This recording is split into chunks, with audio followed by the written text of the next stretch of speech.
Gonna wait 1 minute. I know we usually start on time, but we're on this let's just say Ecuadorian time right now. Um, gonna wait for a little bit more people, see if anybody else trickles in, and then we will get started. Thank you guys for being so patient. Thank you.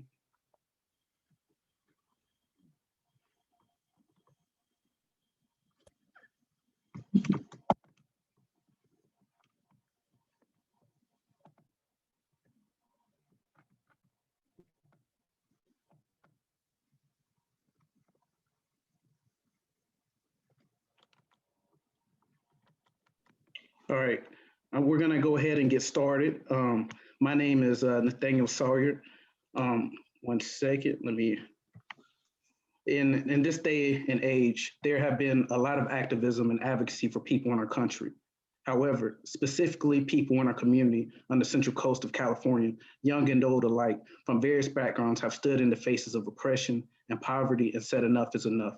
We at the Monterey Living Wage Coalition believe it is time to focus on our local communities here in Monterey. Realistically, we are no different than you. We are community-oriented change makers who are tired of waiting for an old establishment to understand the what isn't broke shouldn't be fixed core mentality that our system runs on is a problem. We are policy advocacy specialists who came together wanting to bring the conversation and implementation of the living wage to the Central Coast of California. Our society has been fixated that a minimum wage is the standard of living, and that may have been true during the founding of our country, the abolishment of slavery, the Great Depression, and the Industrial Revolution. But we have evolved, and the minimum wage has not kept up. You may ask, what do you mean? Why has it not kept up? The federal minimum wage is $7.25, my friend. As of January 2020, the minimum wage in California is $12 for employers with 25 employees or less, and it's $13 for employers with 26 employees or more. California is trying to get to at least $15 an hour by 2022, but that will not help solve the problem of low-income poverty that forces children into environments they would not be in if their parents could keep up with rent and other necessities. My colleagues will get into the discussion of what a living wage is, or merely humbly educate on what it should be. We live only one lifetime, and we should be able to live comfortably without begging for governmental assistance. People should never have to ask for handouts. Our tribe here on the Monterey Peninsula, with the city of Monterey as the tourist focal point, should pay a decent wage according to the living standards of our very expensive community here on the Central Coast. A living wage can support local residents in being healthier, happier, and more engaged members of society. A living wage can lead to increased consumer buying power, which should help grow the local economy. Now, I will pass the conversation on to my colleagues to introduce themselves, starting with Joshua Bryan. Thank you. Thanks for that great introduction, Nathaniel. Hi, everybody. My name is Joshua Bryan. I have been living here in Monterey for a few years now, and I really love this community. I met these gentlemen at the Middlebury Institute, and I'm very excited to be able to make a positive contribution to our community here on the Central Coast. And I'll pass it over to Miles. Would you like to introduce yourself next? Sure. Thanks, Josh. So my name's Miles, and I've been living here in Monterey for about 2 years. And I'm very excited to be working with the Living Wage Coalition here. And I'm very excited to share what we've got to offer. I'm going to pass this on to Nathaniel, please. I kind of don't like introducing myself because a lot of you already know who I am. I'm an activist student as well. I can't even say I'm a student now. I'm about to have my master's, so I guess I'm alumnus. I'll pretty much now. I will pass. Thank you. I will pass it on next. Let's say, Steve, have you went? Okay, perfect. Thanks, Nathaniel. Hi, everybody. My name is Steve Vitarvo. I have actually lived in Monterey for just over a year now. And as these gentlemen have echoed so far, I've met them through advocacy policy studies, and we all came to the same conclusion of how we felt on what a living wage should be and how it should be applied to just normal working people throughout the country, and especially here in the Monterey area. So we came together and we wanted to see what we could do to really have an impact on the community that has adopted us. And how do we have a lasting and positive impact on the people around us? But with that, I'd like to pass it off to Peter for his introduction. Hi, everyone. Thanks for being with us today. My name is Peter Stewart. I'm also associated with the Middlebury Institute, and I had the good luck to meet everyone there and just absolutely jumped at this opportunity to get involved with the coalition, because I think that the work is just so crucial, especially now. So Steve, I can ask you to go ahead and start sharing the presentation. We can just jump right into the meat of it. So again, we are the Monterey Living Wage Coalition, and thank you for being with us today. Next slide, please. Just to cover the basic ground rules, we've been living in this Zoom universe for a year now, so I think we all understand how it works, but please try to make sure that you stay muted until you have been called on or someone's passed you the mic. If you have any questions or comments, please go ahead and just raise your hand, clicking the raise hand button, or you can post any questions or comments you have in the chat at any time. Next slide, please. So here's our basic agenda for today. We're just wrapping up the introductions. I'm gonna go over the first couple components of what is the Monterey Living Wage Coalition, why we're here, what we believe in, what a living wage even is. I'm gonna pass it off to Miles then to cover some of the consequences. And at the end, we're gonna have a good opportunity for questions and dialogue to sort of engage in a rich dialogue about what a living wage really is. Next slide, please, Steve. So who is the Monterey Living Wage Coalition? So we started just a couple months ago, and we came together and we were talking about what are some of the most important policy advocacy ideas that we can engage with in the peninsula. What are things that are going to have a real impact? What are things that are timely?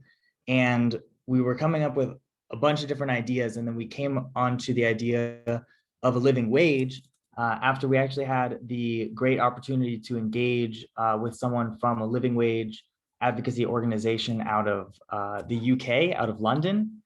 And they're engaged in just a ton of great work. They have a bunch of great resources. And so we really learned a lot from them, and we're sort of modeling a lot of what we're trying to do on what they've been able to do and what they've been able to accomplish in our sister state across the sea.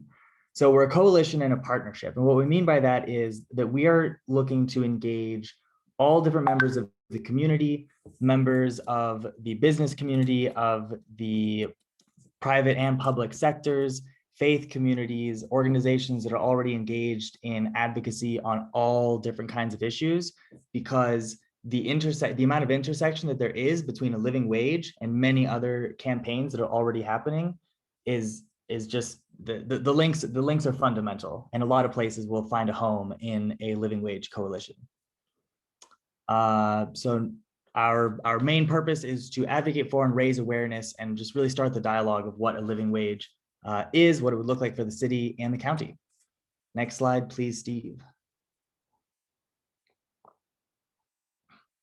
So what is a living wage? What is that? The answer to that simple question. A living wage is basically looking at the question of how much should someone be earning, not simply as a single line item or a single expense. It's really saying, what is the amount of money that it takes to live a dignified life in this community? And one of the first questions that might be occurring to you is, well, but isn't this the same question as what is the minimum wage? The biggest difference between a minimum wage and a living wage is that the minimum wage, we all know, is the legislated minimum that any entity has to pay their employees within a certain locality.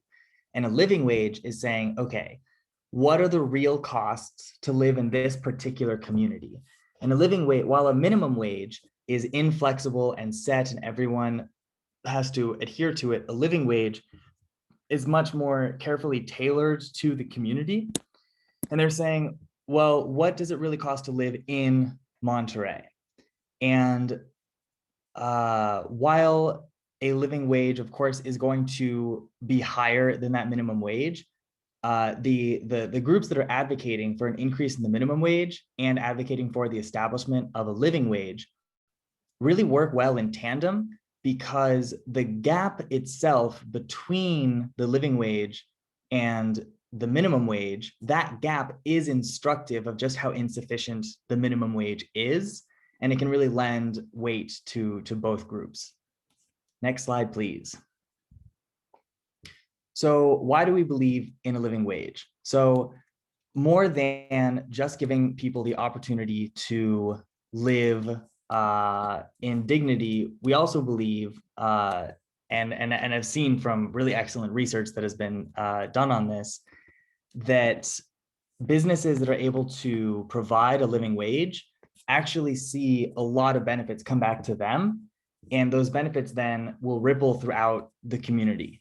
And so when we're advocating for a living wage, we're not just saying that we want a certain group of people to be a little bit better off. We're really saying that we want the entire community to be stronger. We want it to be more interlinked, interreliant, and we're really saying that this is something that everyone should benefit from, really, in the long run. I did want to go over also, just very briefly, some of how a living wage is calculated is a really huge question. And that is actually a question that we as a coalition already have some thoughts on, but we're really hoping for any input that anyone has on what everyone else thinks should be considered. Because there's a lot of different living wage ordinances that already exist in the United States, living wage laws that exist in other countries, and living wage organizations that are trying to answer that question. And the methodologies used differ, absolutely, but they always include some basic commonalities. Those would be calculating the real cost of housing. How much does it cost to rent an apartment big enough for you and your family in your area this year? So housing, childcare, transportation, food, taxes, clothing, these are the big categories that really go into calculating that living wage and ensure that it is sensitive and reactive to the real cost of living in your community. Next slide, please. So here I'm actually going to hand it off to Miles, if you would like to please cover some of the consequences for us. Great, thank you so much, Peter. So what are some consequences of a living wage? There's a ton of great ones, and there's a few bad ones. Let's go over them. So there will be employment cutbacks potentially, right? A living wage will mean that employees will get paid more. There will also be incurred costs, businesses, and overall costs might increase. Keyword there is might, though. There's a really reliable study from Cal State San Bernardino where it was noticed that as the minimum wage went up, the price of goods and services only rose 0.3% for every 10% increase in a wage. So prices didn't rise as much as people really thought they would. What else? So a living wage would also do a bunch of great things. There would be lower employee turnover and increased employee attendance, more buy-in. People who live here and work here should be able to go out and do all the things that are around here. You know, there's so much to do. And that leads to an increased accessible and disposable income. Next slide, please. So what do we want? We want the city of Monterey to commit to this idea of a living wage, that all people who work should be able to make a wage which affords them lives of decency and dignity. As a step towards a living wage for all in Monterey County, we want to see the city of Monterey commit to this and by issuing an ordinance that endorses the principles of a living wage for all of its employees. Next slide. All right, I'm going to pass this back to Peter. Yeah, great. Thanks so much. So really, that is the long and short. That is the beginning of the conversation of what a living wage is. I'm going to go ahead and drop the link to our website in the chat where it just went live yesterday. So it's not, we're going to be continuing to add more resources to it, but there's already a good list of reading on there. You'll see a link to the MIT Living Wage Calculator, as well as various articles talking about living wage in different places. That's a really good resource. I'd really like to encourage everyone to check that out and read all those resources. And from here, I'd like to open up the floor of the discussion. If anyone has any questions or comments at this time, feel free to go ahead and unmute yourselves and introduce yourself. Just say who you are, who you're with, and let us know what your question or comment is, and we can really get the conversation going.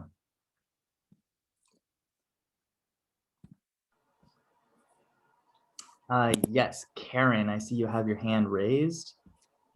Thank you. My question is, how many employees of the city of Monterey are members of unions such as AFSCME? I think of unions as really being the source of living wages. Yeah, absolutely. I don't know the number or the percentage of city employees that are already in unions, but we have been in touch with a couple of unions about what they do to provide a living wage already. And that is actually one of our big questions, is exactly how many city employees and contractors and then subcontractors who would then be impacted by a living wage ordinance would have to raise their wages in order to meet that requirement. I can tell you that the total number of people that would be impacted if we did it today really depends on exactly the methodology that we use to calculate the living wage, because that number is going to determine how many people impact it. Luckily, Monterey does already pay, at least from what we could see on the steps, it does pay a living wage to, it looks like, most of the employees, and the unions that we talked to were definitely fighting for a minimum wage for their members, which is fantastic. Which actually, that's a really good point, because in Monterey's case in particular, it is less about necessarily saying, okay, we're going to raise wages for, 50% of employees. It's not going to be that high of a number. But what that means is it's much easier for Monterey to do. We can do it without changing a lot since we're already so close as a city to being able to do it. And then we can start realizing the benefits of saying, okay, how do we start pushing this to other cities? How do we start encouraging the private sector to start to do this? It's really about saying, well, we as a city, we're already doing this thing. So let's just up our game a little bit, solidify it, certify it, and then say, okay, what more can we do? And what more can we ask others to do? If that answers your question. Thanks. Sylvia, I see your hand raised. You actually have answered some of the questions. I was going to ask that currently in the city of Monterey, what is the average salary? I mean, how much are they get? But I have gotten some answer from you. And I am also very impressed that you are pushing the public sector first, and then the next step will be pushing the private sector. I like that approach. And I also like the fact that you have done some research in order to show that by raising the salary or the wage, actually the business are not going to suffer, because anytime we decide to raise the rate to pay people, the business people would say that you are going to kill me. So that research our data to show that they will actually benefit in the long run is very important. So I'm glad you included that. And I don't know how you are going to calculate. I know that in the 1970s, a family can rely on one wage earner, and we no longer can do that. So in our going forward model, are we going to count on two working people? in order to calculate the minimum wage? Or are you going back to the old model that for one person to support a household? That is actually my question when you are calculating what is the living wage. Thank you. Yeah, thank you so much, Sylvia. So right now we are already working on calculating the living wage just for a single person to sort of have a benchmark, because it's also the more common way of calculating living wages in the United States is just a single person, no kids. But in recognition that very few people are in that situation, most people are in families, are supporting children. We're also looking into figuring out that calculation for not only the single person with no kids, which is more common, but also two people both working, paying for childcare, given that that is so many people's reality in the peninsula and just in the United States in general. But both of those are going to be completely public. They're going to be on the website. They're going to be, okay, this is what the calculation is. This is where it's coming from. This is where the source is. So it's going to be very open, and anyone is going to be able to comment and say, oh, I think that your figure for housing is outrageously high, or whatever their comment is. But this is also the reason that we want to go to the city first and then go to the public sector is not only because the city is already so close to paying a living wage across the board, but also because we want to have it established that this is something that we believe in, that people should have the ability to lead this dignified life, and then start the conversation with employers from a place of, how is this going to benefit you? Because you're right, if you come to an employer and you say, hey, we're going to double your wages, it's not going to work, especially in a place that has so many restaurants like Monterey, such a heavy reliance on the service industry. That's going to be a hard conversation, but we're hoping that approaching it from a place of dignity and respect, we're going to be able to make some good headway. If I may, Peter, I'd like to add on to what you had just said as well. I know, and I think that's a really great observation, Sylvia. In this day and age, how do you look at what a living wage is, and how do you calculate it? Is it like one person, or is it a family? As Peter said, one of the common ways that it's portrayed is it's one individual, no kids or dependents. And as Peter had said, that's what we wanted to start off with. And Kent actually, he got ahead of me. I was actually going to post it's the living wage calculator that's done by MIT.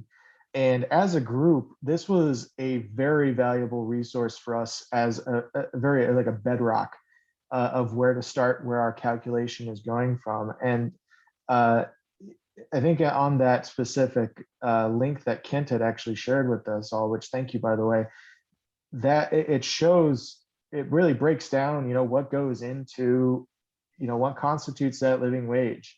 And one of the things that I know as collectively as a group that we talked about is, in California, not just in Monterey, but all, especially in Monterey, but in California in general, one of the big things to account for is commute times.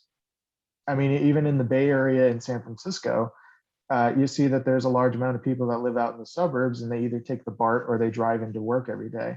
That's just not something that you see, compared to, for instance, I used to live in Des Moines, and driving to and from work there was often a matter of maybe 30 minutes at the most for the average person. So it's things like that you have to really take into account. And that's why we're taking the approach that Peter had described, is we're having an established method of what we think the living wage should be, but we want it to be open to the public to critique it and add on to it as we go. Yeah, thanks so much. Kent, I see you have your hand raised. You're muted, Kent.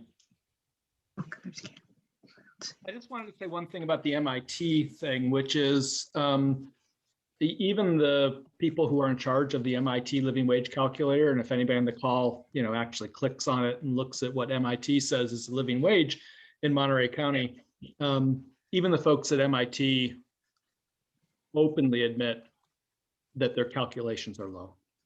In other words, what they're putting out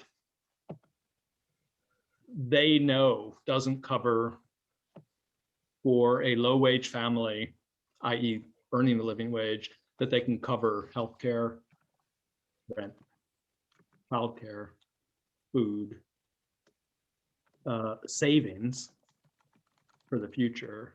And so, I just wanted to say that while the MIT benchmark is important, it's also important in terms of public conversation, that it be treated as about the lowest calculation you could possibly make, say that something is a living wage. So I just wanted to say that.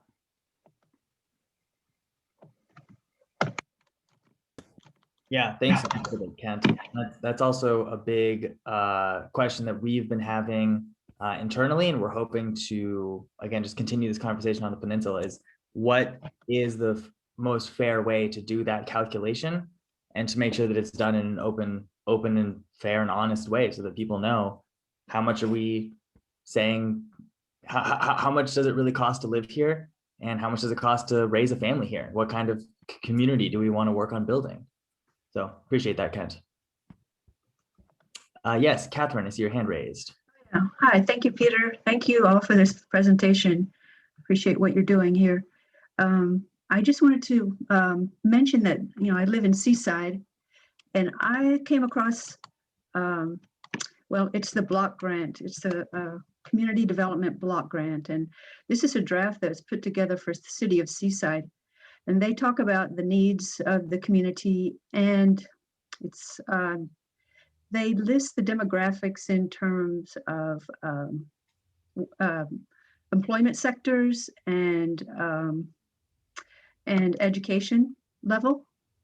And they say in their, the report, their conclusion is, or one of the findings is that, it's related. Job wages are related to education. And there are a lot of workers here in Seaside who don't have a high school education. So that's one of the challenges for the city, to provide skills training and more education, and to bring the workforce up to the level where they can make better wages. So, to attract businesses that will come in and provide more jobs and all. So anyway, it's a very good study. I can give you a link to it. And I'm just wondering if the city of Monterey would be involved in this program, this community block grant program, because it's just an excellent document, I think, with statistics and data about the working population. Yeah, that is an excellent question. Please drop that link in the chat if you can, and we'll look at that. And yeah, I mean, that's a really good point. Thank you. And also, I think you hit upon a really important point about how education is tied to wages. And a lot of times we kind of get into this like chicken and egg situation where it's like, what comes first? Like, do you pay the parents enough to be able to send their children to school, or and so really implementing a living wage will have a long-term effect, because it allows students' children to get better nutrition, and then that'll give them better results in school. And also it frees their focus so they can attend school and they don't have to drop out early to go and find a job or things like that. And so like a living wage and education, I mean, Peter was saying earlier how closely tied living wages are to so many other aspects of our lives. And yeah, it just really will bring a lot of benefit to our community to implement this living wage, from healthcare through education and just quality of life and dignity in general. And if I may chime in as well, I was talking to a janitor in Monterey yesterday, and he said, Nate, look, I'm not asking for $100,000. I'm just wanting to be able to put food on my table without being worried about being evicted. I don't want to be on food stamps. I just want to have a job where I can come and I can live comfortably. He said, if the coalition that you're a part of can get the city of Monterey, Seaside, Salinas, whoever it may be in the Central Coast to implement something, whether it be a feasibility study or a way for you to explain that a living wage is better than a minimum wage because of how expensive it is. He says that he's a janitor and he's living in a house that he can't afford. You know, he says it's like $800,000, and that's the low end here, and we all know. And so what we're trying to do, and that we're not a face, we're a coalition. We're going to have specialists coming in and out over the years, because that's what it's about. We're going to be having it being community powered. People like you telling us, no, Nate, no, Peter, that's not right. Let's do it this way. Like you just said, Catherine, a community block grant. That's an amazing thing that we can add to this, to our toolbox. So I'm so excited that you're all here. You know, as all you amazing giants know that are on this call, the coalitions that us young folks are starting, you know, whether it be community before cops, agents of change, all those places, people that you know, agencies, that they all started just like this. And what the benefit about us is that we do have some policy experience, some education to back that we're not just going to be marching in the streets anymore. We're going to be going into to the city council chambers, talking to the governor, hitting up the people that can make change alongside, so we can really help you. Because it's not about raising taxes or anything like that. It's basic economics. It's about adding more money to the people that are spending in your community. Thank you. Yeah, thank you so much, Nathaniel. If we have any other questions or comments, we have time for that. I think we still have a little bit of time here. Catherine, is your hand up again, or were you putting it down? Yeah. Can you hear me? All right. Yeah, one other thing I wanted to mention, it was an article in Politico that I came across. It was, when was this? This just came out end of March, and the title is the $15 minimum wage isn't the only way to raise worker pay. And what they're suggesting is that employers publish the wages so that investors, employees, just everybody can have visibility to see how much they're paying their employees. And their thought is that you can't fix something unless you can measure it, and so you can't manage the change unless you can measure it. So I thought that was an interesting suggestion here. Can I put it in the chat? Yeah, please go ahead and drop that in.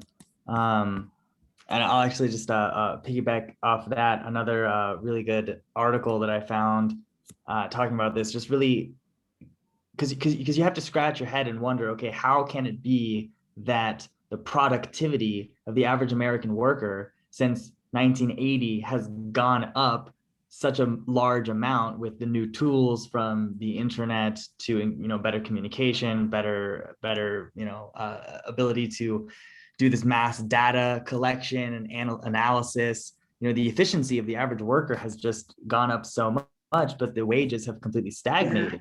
So where is all of this extra wealth going? And it probably shouldn't be the biggest surprise, but there was a really good article in the LA Progressive that said that if the federal minimum wage had kept pace with Wall Street bonuses paid since 1980, and if those two had been correlated, then today the federal minimum wage would be $44 an hour. Because in 1980, the average bonus was $10,000. Now it's $180,000. Same factor on the minimum wage, and it just sort of one of the things to think about. Yes, Karen, you have your hand raised. Yeah, thank you. I wanted to throw out a little data point that I haven't looked at lately. It was a year ago, January, the last time I looked at it for California. But around the country, all the states, there's a value for a volunteer hour. And in California, that was a little over $27 an hour last year. So, I think that's a really fascinating number too. Obviously, nobody's getting paid, but that this value has been calculated for somebody giving away their expertise and their hard labor, whatever it may be. And I just wanted to throw that out because I think it's just really interesting that somebody figured this out too. Yeah, absolutely. Thank you for that, Karen. Well, if we're getting close to wrapping up here, I have a call to action for everyone on the call, and that is to please go to the website, submit a contact us form so we definitely have your email so you're on our list so we can tell you about events coming up. And if you were going to tell 2 people that you know about this movement, who would those 2 people be? And to please share the website with them and ask them to sign up, be on the email list, and they'll get the next link for our next discussion that we're going to have. It's another public forum like this. We'll do a little bit of education. We'll do any updates that have occurred, and hopefully we'll start getting more and more groups involved. And that is on April 22nd. It's another Thursday in 2 weeks, same time, 6 p.m. So there on the screen, thank you, Steve, is the email and the website. I'll go ahead and post the website again in the chat just so that everyone has it. And yeah, just thank you all so much for being here, and please be in touch. We'll be monitoring the email, and we'll look forward to seeing you again soon. Thank you. It'll be on Facebook as well. Perfect. And we'll have a live link on Facebook. Thank you everyone for attending. It was very nice. We look forward to hearing from you and hopefully seeing you again on April 22nd.